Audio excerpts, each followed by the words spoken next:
Hello! Donc aujourd'hui, je réponds à des questions qui arrivent à toutes les semaines, à les nouveaux, même les anciens, donc peut-être que ça vous sera utile pour vous aussi. Donc je réponds à comment augmenter vos charges, ou comment la définir, ou peu importe. En gros, quand vous avez un plan d'entraînement fait par votre entraîneur, vous achetez un plan d'entraînement en ligne, c'est écrit 10 reps, exemple à faire, bien, vous ne devriez pas être capable d'en faire plus que 2 de plus versus la charge que vous avez mis. Donc si je fais un lunge, pas mal tout le monde connaît cet exercice-là, que je mets 10 livres de chaque barre, puis c'est écrit 10 reps, puis j'en fais 12 facilement, c'est que c'est trop léger. Donc, vos 2 derniers devraient être assez difficiles. Vous devriez toujours vous garder au moins une rep dans la tank, dans votre système, parce que justement, pour pouvoir augmenter vos charges la semaine d'après.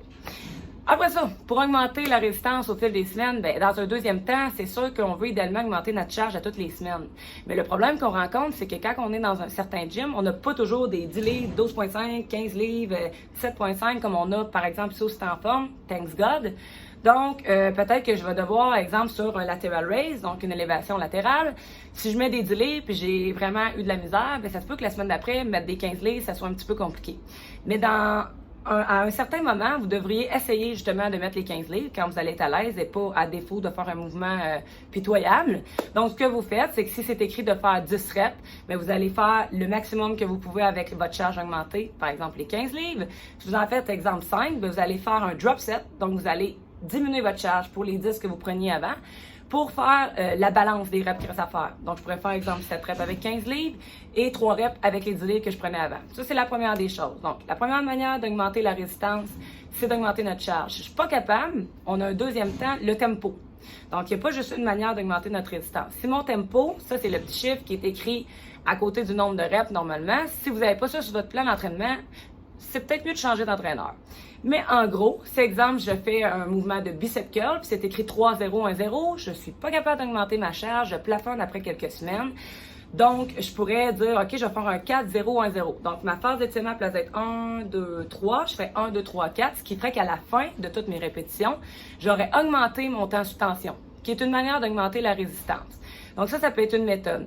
Vous pouvez, sur certains exercices également, rajouter des élastiques de résistance. Donc, si vous êtes habitué de faire, par exemple, un hip thrust, donc un relevé du fessier, puis que c'était difficile, je ne suis pas capable d'augmenter charge, peut-être je pourrais rajouter un exercice de résistance en haut des genoux pour faire en sorte que ça soit plus difficile.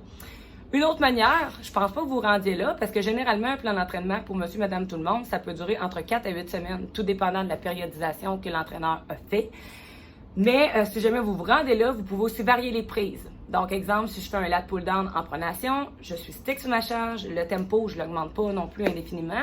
Je pourrais varier la prise des mains puis utiliser une prise supination. Pour qu'est-ce qui est d'augmenter les reps, vous pouvez, mais si votre entraîneur, normalement, vous a écrit qu'il fallait faire 10 reps, bien, c'est parce qu'il va aller recruter ce style de fibre musculaire-là.